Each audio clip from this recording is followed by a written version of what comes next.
नमस्कार मित्रमैत्रिणींनो, आज बनवूया सुखा चिकन.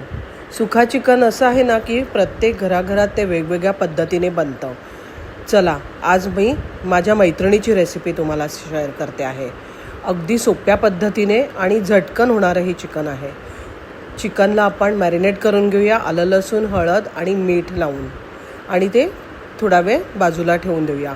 कढईमध्ये आपण एक वाटण तयार करायचं आहे. त्याच्यासाठी कांदा घेऊया उभा चिरून, आलं लसूण, सुकं खोबरं घेतलेलं आहे, खसखस, तीळ घेऊया आपण एक चमचा, आणि गरम मसाला, थोडीशी कोथिंबीरची देठं कोथिंबीर सहित घेऊया, आणि एक मिरची तोडून घालूया त्याच्यात.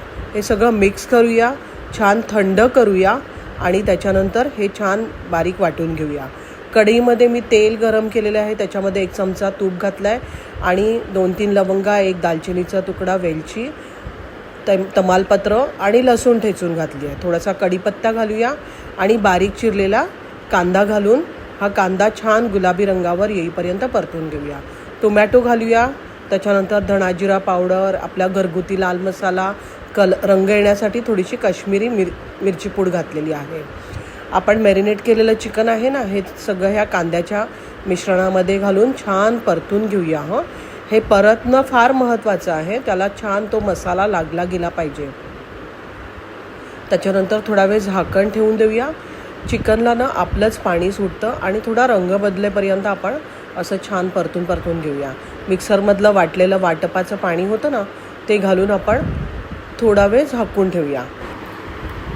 झाकण उघडून बघितलेलं आहे. चिकन आपलं ना 75% शिजलेलं आहे. याच्यामध्ये 2 मोठे चमचे आपण वाटण घालूया. तुम्हाला जास्त घट्ट हवं असेल तर आणखीन 1 चमचा घाला. चवीपुरता मीठ घालून घेऊया, आणि मिक्स करून परत झाकण ठेवून मंद आगीवर छान आपलं चिकन आहे ते शिजवून घेऊया. बघा, मस्त शिजलेलं आहे. आपण वरून ह्याला कोथिंबीरीने सजवूया.